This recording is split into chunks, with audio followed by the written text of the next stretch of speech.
Coming up, third-class medical reform faces political headwinds. We'll let you know where it stands right now and what to expect moving forward. Plus, we have a wrap-up from AirVenture, Amazon's plan to share the sky.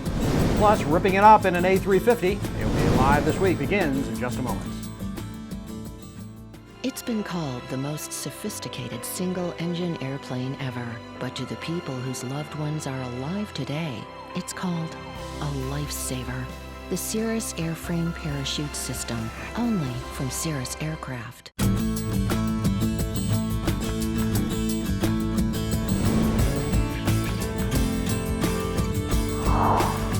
Right on the edge of having third-class medical reform push through, and things push it back. But there's good news going forward. We've got detailed accountability from our Washington team on what happened and where it goes next. Thanks for choosing AOPA Live this week. I'm Melissa Rudinger. And I'm Tom Haynes. Third-class medical reform looked like it could have been just hours away from advancing in the Senate this week. Now the effort is delayed. I sat down with Jim Kuhn, AOPA's top dog on the Hill, to find out why it stalled. We got caught up in the political games that go on in Washington, unfortunately, and you know, our last attempt was to try and attach third-class medical reform to what is called a must-pass bill, and the surface transportation bill. Right. Those programs were going to expire at the end of July if legislation had been passed to reauthorize the program.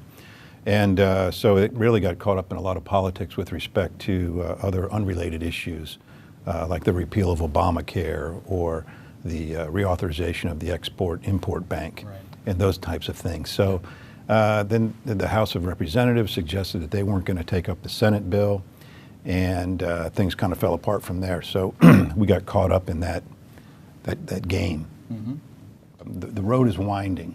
It is. All the time, and it takes months of really a lot of back room discussions, a lot of just education of members of Congress. Right. And that takes time, and you really don't do that in the public. And I know members want to hear about what's going on, but the fact is they're working this thing hard every day, every single day. Yep. And we're making progress, there's no doubt about it. We really are. So speaking of progress, when I interviewed Senator Inhofe at AirVenture last week, he reassured pilots, who sometimes I think when we ask pilots to respond and contact their members of Congress, that it doesn't matter. And in fact, Senator Inhofe said it matters very much, and he had this to say in my interview. Take a look. So let me compliment the AOPA. You and the EAA both. When you put on your full court press just a few weeks ago, right, the number of co-sponsors I had jumped by 19. Wow. So I have you to thank, AOPA, for the efforts that you made, and I thank you very much for that. Right, and we thank our AOPA members for being so proactive in that. That's right. Senator Inhofe is definitely a leader in the United States Senate and in the entire Congress as a strong supporter of general aviation. I think everyone knows that. You know, his comments at Oshkosh were spot on. What we need to do is we need to get more and more senators and more congressmen to sign on to these bills as co-sponsors. Right. You know, we were at 28 in about the third week of July. We sent out a call to action to our AOPA members, and we in a matter of days we're up to 57. Right.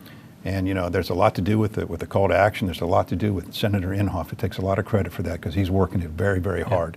Right. And so I can't emphasize enough that to call your congressmen, call your senators, and get them on this bill. So where's it go from here? The Pilots' Bill of Rights 2 still has strong support in the Senate. We're also building strong support in the U.S. House. So call your member of Congress, tell them to sign on to the bill. While we're fighting to advance the cause of general aviation, the folks over at the Airline Pilots Association have stepped in a hornet's nest. They sent a poorly written letter to Congress claiming that passing third-class medical reform as part of the surface transportation bill would be disastrous and lead to unfit pilots in the skies.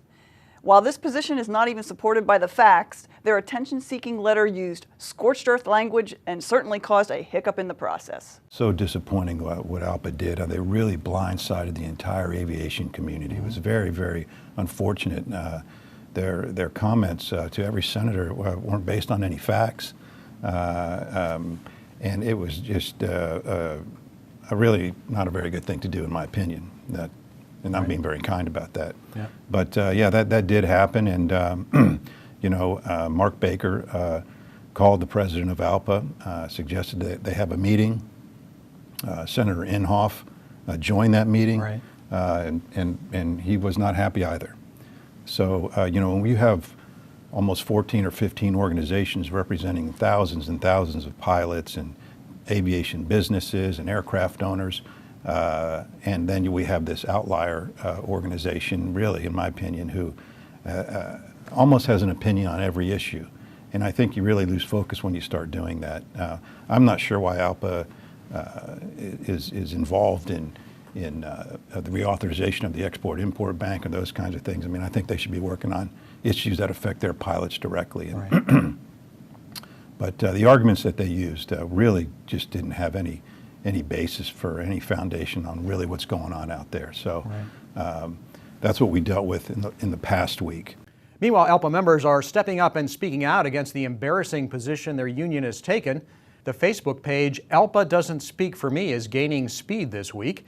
Many professional pilots are sharing their outrage that an association that is supposed to be pro-aviation would do something so detrimental to the industry. Amazon is laying out a plan to integrate delivery drones into the national airspace. The retail giant announced this week that it wants to jumpstart its drone delivery program. To make this happen, Amazon is proposing an unmanned aerial vehicle traffic management system for airspace below 500 feet. In its proposal, Amazon wants to establish a high-speed transit zone between 200 and 400 feet that would be designated for well-equipped drones. The company believes that the current model of airspace management will not meet future needs for small drones and that a radical change is needed in very low-altitude airspace. Under its model, the traditional air traffic control responsibilities would be delegated, with underlying authority still residing with the FAA. Amazon says that highly equipped small UAS will be capable of navigation, communication, safe separation, and collision avoidance without operator assistance. Meanwhile, at the other extreme end of the atmosphere, we're getting answers this week as to what caused the Spaceship Two disaster. Remember, the suborbital spacecraft broke up in flight last autumn. The NTSB has said that it was co-pilot error that coupled with inadequate safety procedures.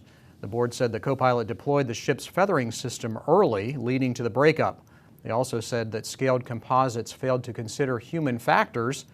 This video, released by the board, shows the spaceship in the moments before the breakup. A photo with a famous pilot is going viral. You may remember Jessica Cox. She was born without arms, but that doesn't stop her from doing anything she wants, like becoming a sport pilot. She recently embraced a young girl who was born with the same challenge. Proof that you don't need arms to be able to hug or fly. You can see an extended interview with Jessica on AOPAlive.org. Search for Flight Without Boundaries. She is currently the subject of a documentary called Right-Footed. Coming up after the break, a look back at AirVenture in Oshkosh. We've got what you might have missed. Plus, ripping up the sky in an airliner. You're watching AOPA Live this week. From your first skyward glance, the dream of flight compelled you. And from your first glimpse of a Cirrus, you realized that dream had a name. Cirrus Aircraft. Go where you've never been before. Welcome back. You're watching AOPA Live this week. We're almost recovered from our trip to AirVenture 2015. And we had a chance to visit with a lot of you there. We hope your week was as good as ours. If you were there, you were in good company. EAA says 550,000 people were in attendance. More than 10,000 aircraft lined the field. There's an interesting new product from Redbird Flight Simulations that was announced at AirVenture. The Redbird Sidekick is a flight data transmitter. Sits in the airplane and records flight data. Redbird's Jerry Gregoire says the device has a lot of potential to improve the flight training process. The notion is that you can't manage what you can't measure. And so the Holy Grail has always been to measure performance, measure improvements not only in the student but also in the process, the instructors and the curriculums and all of those things. So we look at measuring very seriously. AOPA will be part of the beta test group for Sidekick. Look for more details on AOPA.org. And speaking of learning to fly, there are all sorts of programs to get young people interested in aviation. Now, there's a central group to help people get plugged into one. The Youth Aviation Programs Association held their first event in our AOPA activities tent at AirVenture. Organizers say they hope to help others spread the message of aviation to young people. Anybody from 8 years old to 30 years old, that's what we consider young. And we're trying to have them collaborate with each other and make sure that youth aviation still exists, because that's what GA is all about. The replacement generation is what we call it. You can find out more on the group at facebook.com/Youth Aviation Programs. Over the years, a lot of aviation history has been lost either to attrition or decay. However, modern technology is helping bring some of it back to life. And as Paul Moses tells us, the aircraft that some say was the first airliner ever is close to reclaiming its place in the sky. It's taken 9,000 hours to do it, and there's still more work to be done, but by this time next year, it's hoped this Junkers F-13 replica will be certified and flying, bringing a significant piece of history back to life. Back in 1919, just 16 years after the Wright brothers' first flight, German engineer Hugo Junkers was among the first to recognize that people would pay a lot of money to fly rather than take a boat, car, or train. In just 6 months, he designed, built, and flew what became the first cantilevered all-metal passenger plane in the world.